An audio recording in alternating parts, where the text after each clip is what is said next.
Barakat Baqqalaa jedhama. Sababa miidhaa lafee dugdaa ijoollummaa isaarra ga'een walitti fufinsaan yeroo hunda daayipparii fayyadamus qormaanni uumamaa kun milkaa'ina guddaa fi jaalala dhugaa kan arganne hin taasifne.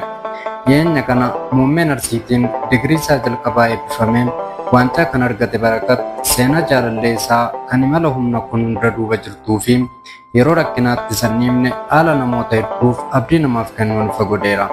Seenaan jaalala ajaa'ibaa kun osoo Barakat miidiyaa hawaasaa irratti beekamaa ta'ee xiyyeeffannaa namootaa hin hawwatiin dura jalqabe.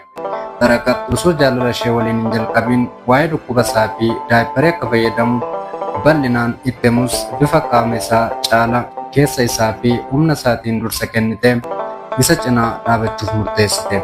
Yeroo Barakat dadhabee fi abdii kutatu kan jajjabeessitu qormaata dhukkuba isaa waliin dhufes kan mudatu inumaayyuu yeroo tokko tokko immoo paadiiwwan qulqullinaa akka jijjiirtu isa kan yaadachiiftu ishee ta'uu irra deddeebiin dubbata. Kan isaan wal baran telegiraamiidhaan yoo ta'u guyyaa jalqabaaf wal argan akka nukula gartee naatee turte.